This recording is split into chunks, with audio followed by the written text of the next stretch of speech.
the anti-dumping duty is indeed removed. Manish Sarda of Sarda Energy joins in to try and make sense of what's happening. Hi Manish, good morning to you. Hypothetically speaking, while India has been maintaining that all of these moves have been WTO compliant, but hypothetically speaking, if the anti-dumping duty is removed, what will be the price of importing HRC from China, and what are the domestic prices currently, and how do they compare with the ADD price? Hello? Hi, Manish. Can you hear me? Yeah. I can hear you. Morning. Once the anti-dumping duty is removed, I think the HR plate costing in India would be $490. And currently it is at around, if you consider the anti-dumping duty is in place, it would be around $570, $575. All right. Manish, so you've given us a couple of prices. Then in case the anti-dumping duty is removed, then landed steel in India would come to around $490 per ton. And you're also saying that with it being there, then imported price comes to roughly around $570 per ton. I'm more keen on the $490 per ton now. Could you compare that number with what exactly is the current price? Current HRC domestically, what is it available at? Channel checks tell me it's roughly around 33,500. So that's around $500. Correct me if I'm wrong? Yes, but that's ex-plant prices. So that's the correct number. All right. All right. Also, Manish, we have MOIL that has gone ahead and hiked prices now. And they've hiked prices for 3 consecutive months. You are one of the users of manganese ore. So tell us, what kind of impact can this have on your margins? Has your output, your final goods price, also gone up proportionately? Give us a sense of what's going on there. Nigel, if you look at the manganese ore prices, they've been moving up for the last couple of months continuously because of closure of mines in Australia and some rail disruptions in South Africa. India is a major importer of manganese ore, and MOIL is one of the largest producers of manganese ore in the country. From the last quarter and this quarter again, they are increasing prices by 30%, and we will see some pressure on the margins, but I guess we'll be forced to increase our finished good prices going forward. The prices of silicomanganese have moved up, but compared to the ore prices, it has not moved up considerably.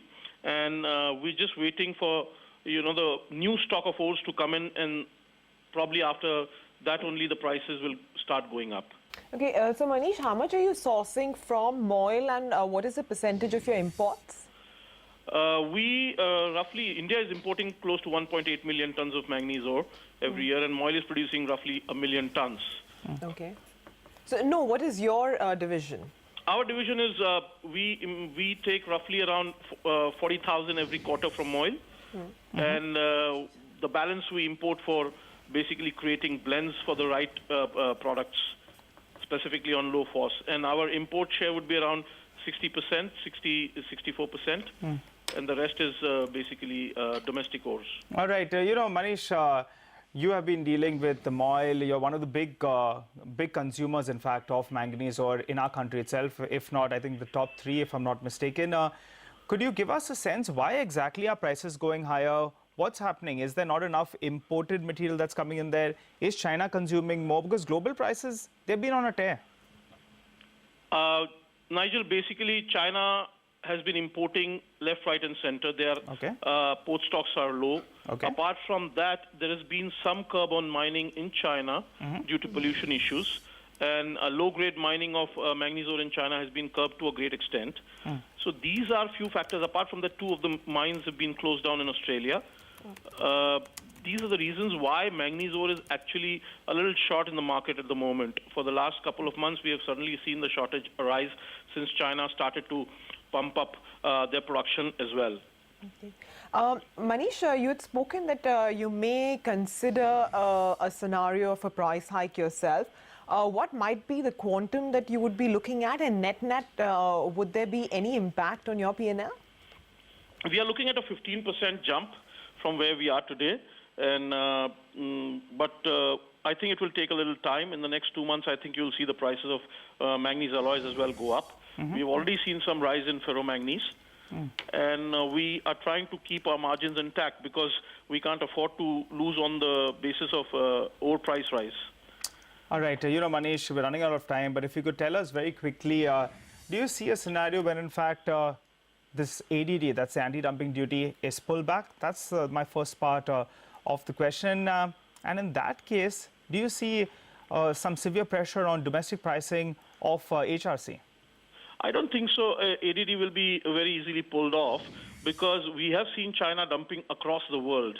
And I think the dispute is there in WTO with regards to anti-dumping duty.